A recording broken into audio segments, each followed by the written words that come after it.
എല്ലാവർക്കും എൻ്റെ സ്നേഹവന്ദനം. സ്പിരിച്വൽ മോസസിലേക്ക് ഒരിക്കൽ കൂടെ സ്വാഗതം. ഇന്ന് നമ്മൾ ചിന്തിക്കാൻ പോകുന്നത് ദാവീദിൻ്റെ ജീവിതത്തിൽ നടന്ന ഒരു സംഭവമാണ്. നമ്മൾക്ക് എല്ലാവർക്കും അറിയാവുന്ന കാര്യമാണ് ദാവീദ് ഗോലിയാത്തിനെ കൊന്ന ആ സംഭവം. അത് വളരെ ഫേമസ് ആയിട്ടുള്ളൊരു കാര്യമാണ്. ഗോലിയാത്തിനെ കൊന്നതിന് ശേഷം ദാവീദ് ആ ദേശത്തിലെ രാജാവായിരിക്കുന്ന ശൗലിൻ്റെ മകളെ വിവാഹം കഴിക്കുന്നു. ശൗലിൻ്റെ മരുമകനായിത്തീരുന്നു. പക്ഷെങ്കിൽ ആ ദേശത്തിലെ ആൾക്കാർക്ക് ദാവീദിനോടൊരു പ്രത്യേക സ്നേഹം. ശൗലിനെക്കാട്ടി കൂടുതൽ ദാവീദിനെ ബഹുമാനിക്കാൻ തുടങ്ങി. അത് മെയിൻ കാരണം ഇതാണ്, ഗോലിയാത്തിനെ ദാവീദ് കൊന്നു, ശൗലിനത് പറ്റിയില്ല. പക്ഷെങ്കിൽ ശരിക്കും പറഞ്ഞാൽ സ്വന്തം കുടുംബത്തിലെ ഒരാളെന്നുള്ള നിലയിൽ ശൗലിന് സന്തോഷമാണ് വരേണ്ടത്. പക്ഷെ ശൗലിന് എന്താ സംഭവിച്ചതെന്നറിയോ? ജലസി. ശൗലിൻ്റെ ഉള്ളിൽ ദാവീദിനോടൊരു പ്രത്യേക അസൂയ കാരണം ദാവീദിനോട് ഇഷ്ടക്കേടുണ്ടായി. ദാവീദിനെ ഹെയ്റ്റ് ചെയ്യാൻ തുടങ്ങി. പ്രിയ ദൈവമക്കളെ, ഈ അസൂയ എന്ന് പറയുന്നത് ഒരു വളരെ ഡേഞ്ചറസ് ആയിട്ടുള്ള കാര്യം. പലപ്പോഴും നമ്മളതിനെ നിസ്സാരമായി കാണാം. അവർക്ക് അസൂയ ഉണ്ട് എന്ന് നമ്മൾ പറയും. പക്ഷേ അതത്ര നിസ്സാരമായി കാണേണ്ട ഒരു കാര്യമല്ല. അത് വളരെ ഡേഞ്ചറസ് ആണ്. ജലസിയുടെ സ്പിരിറ്റ് ഒരാളുടെ ഉള്ളിൽ കയറിയാൽ ആ വ്യക്തി, ജലസി ഉള്ള ആ വ്യക്തിയെ ഹെയ്റ്റ് ചെയ്ത് ആ വ്യക്തിയെ നശിപ്പിക്കാൻ നോക്കുന്നത് മാത്രമല്ല, ഈ വ്യക്തിയുടെ ജീവിതവും തകർന്നു പോകും. നമ്മൾക്ക് കാണാൻ സാധിക്കും, ശൗല് ദാവീദിനെ കൊല്ലാനായിട്ട് ഒരു മൃഗത്തെ വേട്ടയാടുന്ന പോലെ ഓടി നടന്ന് കൊല്ലാൻ, അതുപോലെ ആ ജലസിയുടെ സ്പിരിറ്റ് ശൗലിനെ ബോധർ ചെയ്തു. അത് മാത്രമല്ല, ശൗലിൻ്റെ ജീവിതം, കുടുംബവും എല്ലാം തകർന്നു പോയി. അതുകൊണ്ട് പ്രിയ ദൈവമക്കൾ, ഈ ജലസി ആരോടെങ്കിലും എപ്പോഴെങ്കിലും ഒരു ചെറിയ ഒരു തോതിൽ പോലും അസൂയ തോന്നിയാൽ അന്നേരം തന്നെ കർത്താപ്പച്ചൻ്റെ മുന്നേ കൊണ്ടുവന്ന് അവരെ അങ്ങ് റിലീസ് ചെയ്ത് ക്ഷമിച്ച്, whatever you need to do, ചെയ്യേണ്ടതെല്ലാം ചെയ്ത് അത് നമ്മളെ ബാധിക്കാതെ നമ്മൾ നോക്കണം, സൂക്ഷിക്കണം. നമ്മളെ തന്നെ എപ്പോഴും ജലസി നമ്മുടെ ഉള്ളിൽ വന്ന് നമ്മളെ ബാധിക്കാതെ ദൈവമക്കളെപ്പോഴും സൂക്ഷിക്കണം. അപ്പം നമുക്ക് മുന്നോട്ട് പോകാം.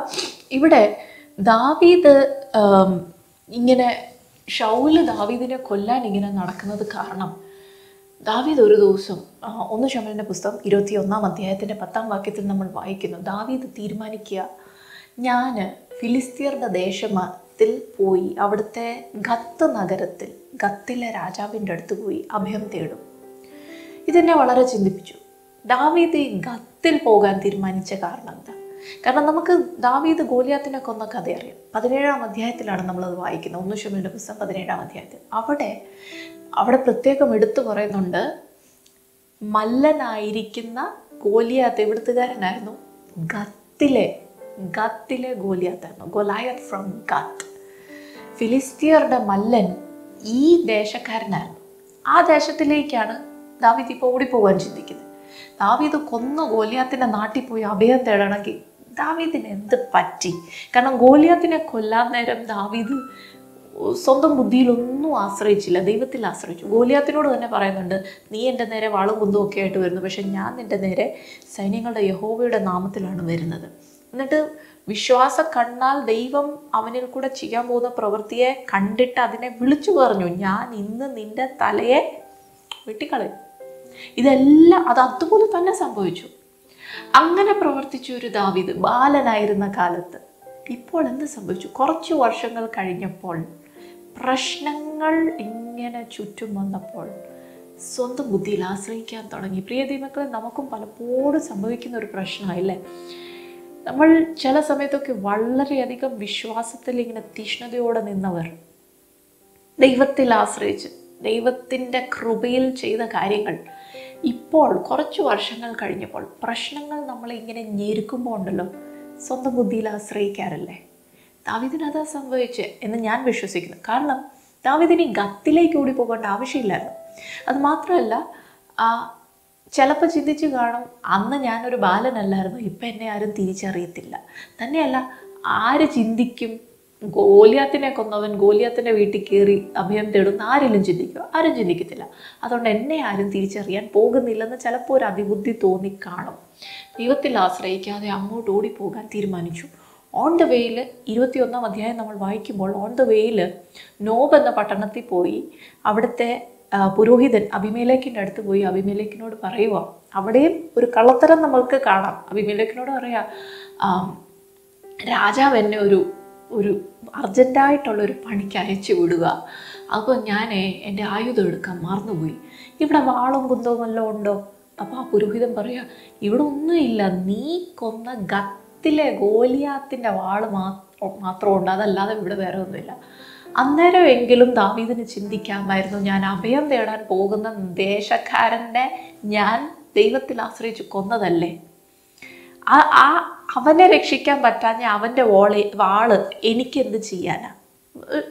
ഒന്ന് ചിന്തിക്കാമായിരുന്നു. ദൈവം ഒരു അവസരം കൊടുത്ത് ചിന്തിക്കാൻ. പക്ഷെ അന്നേരവും ദാവീദ് പറയാ, അതിലും വലിയ ആയുധം, അതിലും നല്ല ആയുധം വേറെ ഒന്നുമില്ല, അതിങ്ങി തന്നേക്കാൻ. അങ്ങനെ ഗോലിയാത്തിൻ്റെ വാളും എടുത്തുകൊണ്ട് ഗോലിയാത്തിൻ്റെ നാട്ടിലോട്ട് ദാവീദ് അഭയം തേടി പോവുക. പക്ഷെ ദാവീദ് പ്രതീക്ഷിച്ച പോലെ കാര്യങ്ങൾ നടന്നില്ല. അതിന് നേരെ വിപരീതമായി. ദാവീദ് അങ്ങോട്ട് ചെന്ന് കയറിയ ഉടനെ അവിടുത്തെ ആൾക്കാർ കയ്യിലിരിക്കുന്ന വാള് കണ്ട ഉടനെ അവർ പറഞ്ഞു, ഇത് നമ്മുടെ ഗോലിയാത്തിൻ്റെ വാളല്ലേ, ഇത് കണ്ടോ, ഇതാരേ? നോക്കിയപ്പം ഇതവൻ തന്നെയാ, ഗോലിയാത്തിനെ കൊന്ന ആ പയ്യൻ. അവന് താടി വളർന്നേ ഉള്ളൂ, അവൻ ഇച്ചിരി വലുതായെന്നേ ഉള്ളൂ, അവൻ തന്നെയാ. പെട്ടെന്ന് അവനെ കീറിപ്പിടിച്ചു. 1 ശമൂവേലിന്റെ പുസ്തകം 21-ാം അധ്യായത്തിൻ്റെ അതിൻ്റെ ആ 11-12 വാക്യങ്ങൾ നമ്മൾ വായിച്ചാൽ അവിടെ 11-ാം വാക്യത്തിൽ അവർ തിരിച്ചറിഞ്ഞതും ദാവീദിനെ കയറി പിടിച്ചതും എല്ലാം വായിക്കുന്നു. 12-ാം വാക്യത്തിൽ ദാവീദിന് വളരെയധികം ഭയം. അവിടെ പറയുന്ന he was very much afraid. ദാവീദിന് പേടിയായിപ്പോയി. അയ്യോ, ഞാൻ പ്രതീക്ഷ പോലെ അല്ലല്ലോ കാര്യങ്ങൾ നടന്നത്. ഭയം കയറി പിടിച്ചു. ഇനിയിപ്പോൾ ദാവീദിന് എന്ത് ചെയ്യാൻ പറ്റും? നമ്മളാണെങ്കിൽ എന്ത് ചെയ്യും? നമ്മൾ പ്രതീക്ഷിക്കാത്ത ഒരു കാര്യം, അതിന് നേരെ ഓപ്പോസിറ്റായിട്ട് കാര്യങ്ങൾ വന്ന് നമ്മളങ്ങ് സ്റ്റക്കായി പോകുക. നമ്മുടെ ഉള്ളിൽ പെട്ടെന്ന് നമ്മൾ വ്യാകുലത വന്ന് നമ്മൾ ആങ്ഷ്യസ് ആയി, ഇല്ലേ, വല്ലാതെ ഭയപ്പെട്ടു പോകും. നമുക്ക് എന്ത് ചെയ്യാൻ പറ്റും? ദാവീദിന് ഭയം വന്നു, ശരിക്കും ഭയം വന്നു. പക്ഷെ അങ്ങനെ ദാവീദ് ഒരു കാര്യം ചെയ്തു. ശരിയാണ്, സ്വന്തം ബുദ്ധിയിൽ ആശ്രയിച്ച് ഇവിടം വരെ വന്നു. പക്ഷേ ദാവീദ് ഇപ്പോൾ പെട്ടെന്ന് ദൈവത്തിൽ വീണ്ടും ആശ്രയിക്കാൻ തുടങ്ങി. ഇവിടെ ആ കാര്യം പറയുന്നില്ല, പക്ഷെ സങ്കീർത്തനങ്ങളിൽ പറയുന്നുണ്ട്. സങ്കീർത്തനം 56-ന്റെ തലക്കെട്ടൊന്ന് വായിച്ചു നോക്കണം. സങ്കീർത്തനം 56, Psalm 56. അവിടെ ദാവീദ് പെട്ടെന്ന് പറയാം, ഞാൻ ഭയപ്പെടത്തില്ല, ഞാൻ യഹോവയിൽ ആശ്രയിക്കും. ഈ മനുഷ്യർ എന്നെ എന്ത് ചെയ്യാൻ സാധിക്കും? നമുക്ക് ആ ഭാഗങ്ങളൊന്ന് വായിക്കാം. സങ്കീർത്തനം 56, ദാവീദ് ഈ ഫിലിസ്തീർ അവനെ ഗത്തിൽ വെച്ച് പിടിച്ചപ്പോൾ എഴുതിയ സങ്കീർത്തനം. പെട്ടെന്നൊരു പുതിയ പാട്ട് പാടി. പ്രിയ ദൈവമക്കളെ, പ്രശ്നങ്ങൾ വരുമ്പം പാട്ട് പാടാൻ സാധിക്കുമോ നമുക്ക്? നമ്മൾ ദാവീദിൻ്റെ ജീവിതം കണ്ടാൽ നമ്മൾക്ക് അങ്ങനെ ഒന്നും ചെയ്യാൻ സാധിക്കുമോ? ദൈവം വിടുവിക്കും. ദൈവത്തിൽ ആശ്രയിച്ച് ദൈവത്തിനെ സ്തുതിക്കുന്ന ഒരു പാട്ട് പാടിയാൽ ദൈവം നമ്മളെ വിടുവിക്കും. ഇവിടെ ദാവീദ് പറയുകയാണ്, അതിനെ 3-4 വാക്യങ്ങൾ, when I am afraid I will trust in you. ദൈവമേ, എനിക്ക് ഭയം വരുമ്പോൾ ഞാൻ നിന്നിൽ ആശ്രയിക്കും. ഈ മനുഷ്യരെന്നെ എന്ത് ചെയ്യാൻ സാധിക്കും? ഇവർക്കെന്നെ ഒന്നും ചെയ്യാൻ സാധിക്കത്തില്ല. വീണ്ടും മുൻപോട്ട് ഞാൻ ദൈവത്തിൽ ആശ്രയിക്കും. എനിക്ക് ഭയപ്പെടുമ്പോൾ ഞാൻ ദൈവത്തിൽ ആശ്രയിക്കും. പിന്നെ അതിൻ്റെ 10-11 വാക്യം, പിന്നെ in God whose word I praise, in the Lord whose word I praise, in God I trust, I will not be afraid, what can man do to me. ഞാൻ ഭയപ്പെടത്തില്ല, ഞാൻ ദൈവത്തിൽ ആശ്രയിക്കും. ഈ മനുഷ്യർ ഇവനെ ചെങ്ങലയാൽ ഒക്കെ കെട്ടി വലിച്ചുകൊണ്ട് പോവാ ആഖീഷിൻ്റെ അടുത്ത്. പക്ഷെങ്കിൽ ഓൺ ദ വേ പറയാം, ഇവർക്ക് എന്നെ എന്ത് ചെയ്യാൻ സാധിക്കും? ഇവർക്ക് എന്നെ ഒന്നും ചെയ്യാൻ സാധിക്കത്തില്ല. ദൈവമേ, ഞാൻ നിന്നിൽ ആശ്രയിക്കും, ഞാൻ ഭയപ്പെടത്തില്ല. ഉള്ളിൽ ഭയമാണെന്ന് ഇവിടെ പറയുന്നുണ്ട് 1 ശമൂവേലിൽ. വളരെയധികം ഭയപ്പെട്ടെന്ന് പറയുന്നുണ്ട്. പക്ഷെ ഭയപ്പെടുമ്പോഴും വായും കൊണ്ട് പറയുന്നത് എന്താ? ഞാൻ ഭയപ്പെടത്തില്ല, ഞാൻ ദൈവത്തിൽ ആശ്രയിക്കും. അങ്ങനെ പറഞ്ഞു പോകുന്ന ദാവീദ് വിശ്വാസം കൂടി അതിൻ്റെ അവസാനത്തെ വാക്യം 13-ാം വാക്യത്തിൽ പറയുവാണ്, നീ എന്നെ വിടുവിച്ചിരിക്കുന്നു മരണത്തിൽ നിന്ന്, നീ എന്നെ, you have delivered me from death. എവിടെ? അഖീഷിൻ്റെ അടുത്തോട്ട് പോകുന്ന വഴിയാ, കൊല്ലാൻ കൊണ്ടുപോവുക. പക്ഷെ ഓൺ ദ വേ പറയാം, ദൈവം നീ എന്നെ മരണത്തിൽ നിന്ന് വിടുവിച്ചിരിക്കുന്നു. വിശ്വാസത്താൽ അങ്ങ് പ്രഖ്യാപിച്ചു. അതുകൊണ്ട് ദൈവം എന്ത് ചെയ്തു? ദാവീദിന് ഒരു ചെറിയൊരു ബുദ്ധി കൊടുത്തു. ആ സമയത്ത് അന്നത്തെ കാലത്ത് ഈ ഇസ്രായേലും ഫിലിസ്തീർക്കും ഒക്കെ ഈ വലിയ താടി ഉണ്ടായിരുന്നു പുരുഷന്മാർക്ക്. അവരുടെ താടി എന്ന് പറയുന്നത് അവരുടെ ഒരു പ്രസ്റ്റീജായിരുന്നു. ആ താടി അവർ നന്നായിട്ട് മെയിൻറ്റെയിൻ ചെയ്യും. അതിലൊന്നും വീഴാൻ സമ്മതിക്കത്തില്ല. അത് അവരുടെ പ്രസ്റ്റീജിന്, അവരുടെ ഒരു അഭിമാനത്തിൻ്റെ ഒരു വലിയൊരു കാര്യമായിരുന്നു. സോ പെട്ടെന്ന് ദൈവം ഒരു ബുദ്ധി കൊടുത്തതാണെന്ന് ഞാൻ വിശ്വസിക്കുന്നു. കാരണം പെട്ടെന്ന് ദാവീദ് വായിൽ കൂടെ തുപ്പൽ ഇങ്ങനെ താടിയെ കൂടെ ഒലിപ്പിക്കാൻ തുടങ്ങി. അത് അന്നത്തെ കാലത്ത് ഫിലിസ്ത്യ ദേശമാണെങ്കിലും യഹൂദ ദേശമാണെങ്കിലും അവർക്ക് താടിയേൽ തുപ്പൽ എന്ന് പറയുന്നത് വലിയൊരു ഇൻസൾട്ടാണ്. അപ്പം രാജാവിൻ്റെ മുന്നിൽ അങ്ങനെ നിൽക്കുക മാത്രമല്ല, ദാവീദ് പെട്ടെന്ന് ആ രാജാവിൻ്റെ ഡോറയിലും വോളയിലും ഒക്കെ സ്ക്രാച്ചൊക്കെ ചെയ്ത് ഭ്രാന്തനെ പോലെ അഭിനയിക്കാൻ തുടങ്ങി.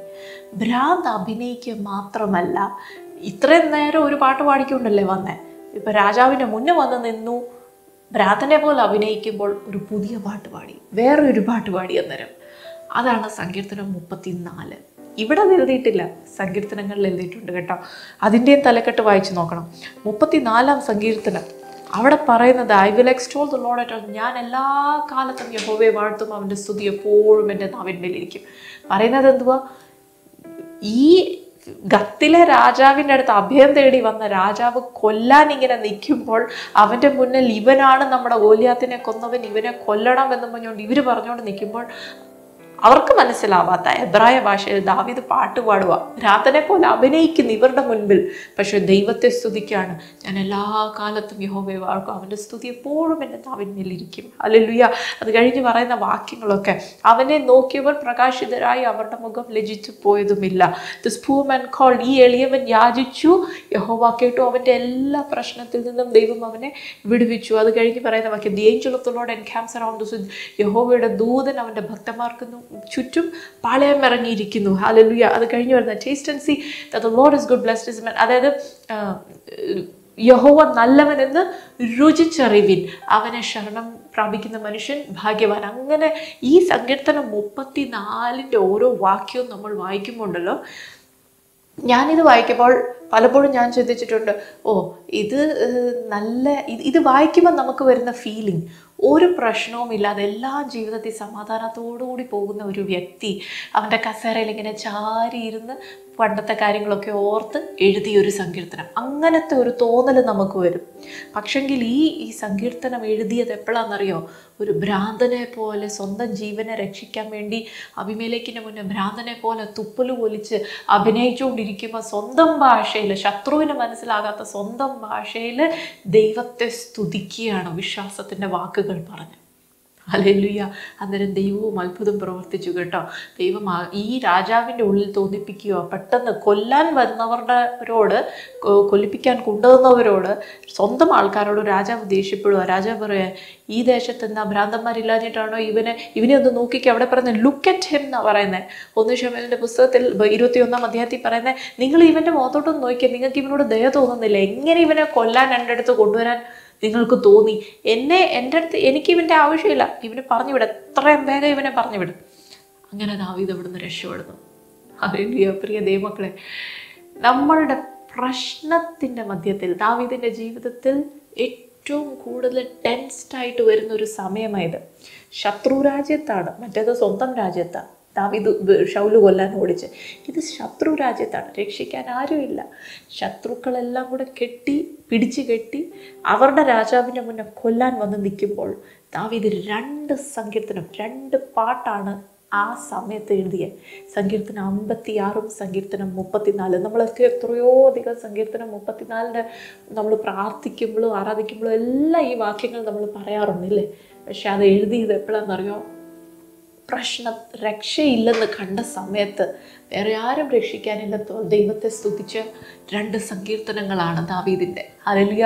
ആ 34-ാം സങ്കീർത്തനത്തിൻ്റെ ആ ബ്യൂട്ടി എന്ന് പറയുന്നത് അതൊരു അക്രോസ്റ്റിക് പോയമാണ്. അതായത് ഇംഗ്ലീഷ് ആൽഫബറ്റ്സ് അല്ല, എബ്രായ ആൽഫബറ്റ്സ്. അതായത് അലേഫ്, ആദ്യത്തെ വാക്യം അലേഫ് വെച്ചാണെങ്കിൽ രണ്ടാമത്തെ വാക്യം ബെത്ത് വെച്ച്, മൂന്നാമത്തെ വാക്യം ഗിമേൽ വെച്ച്, നാലാമത്തെ വാക്യം ദലെത്ത് വെച്ച്, ഇങ്ങനെ അവരുടെ ABCD. അത് കാരണം അവരുടെ എബ്രായ കുഞ്ഞുങ്ങൾക്കൊക്കെ ചെറുപ്രായം തൊട്ടേ ഈ 34-ാം അധ്യായം കാണാതെ പഠിക്കാൻ എളുപ്പമാണ്. കാരണം ABCD വെച്ച് ഇങ്ങനെ ഓരോ വാക്യം തുടങ്ങും. അത്രയും പ്രശ്നത്തിൻ്റെ നടുവിൽ അങ്ങനെ ബ്യൂട്ടിഫുള്ളായിട്ട് എഴുതണമെങ്കിൽ അതാണ് ദൈവത്തിൻ്റെ കൃപ. പ്രിയ ദൈവങ്ങളെ, പ്രശ്നത്തിൻ്റെ നടുവിൽ നമ്മൾ ദൈവത്തെ സ്തുതിച്ച് പാട്ട് പാടിയാലുണ്ടല്ലോ, പ്രശ്നത്തെ നോക്കാതെ ദൈവം എനിക്ക് വേണ്ടി പ്രവർത്തിക്കും എന്നുള്ള വിശ്വാസത്താൽ വാക്കുകൾ പറഞ്ഞാൽ അതിനെ അതിജീവിക്കുന്ന കൃപ ദൈവം നമ്മൾക്ക് പകരും. ഹല്ലേലൂയ. ആ കൃപയ്ക്കായി, അങ്ങനത്തെ കൃപ പ്രാപിച്ച് നിങ്ങൾ ഓരോരുത്തരും നേരിടുന്ന പ്രശ്നങ്ങൾ ഡിഫറെൻ്റാണ്. ഞാൻ നേരിടുന്ന പ്രശ്നമല്ല നിങ്ങൾ നേരിടുന്ന പ്രശ്നം. ചിലർക്ക് രോഗമാകാം, ചിലർക്ക് പരീക്ഷകളാകാം, ചിലർക്ക് കടബാധ്യതയാകാം, ചിലർക്ക് പാരമ്പര്യമായിട്ട് വരുന്ന പ്രശ്നങ്ങളാകാം. എന്തുമായിക്കോട്ടെ, അതിൻ്റെ നടുവിൽ ദാവീദ് ചെയ്ത പോലെ നമ്മൾ ചെയ്താൽ ദൈവത്തിൻ്റെ പ്രവൃത്തി, ദൈവത്തിൻ്റെ കൃപ അനുഭവിക്കും, ദൈവത്തിൻ്റെ പ്രവൃത്തി നമ്മൾ കാണും. ദൈവം നമ്മളെല്ലാവരെയും അനുഗ്രഹിക്കട്ടെ. God bless you.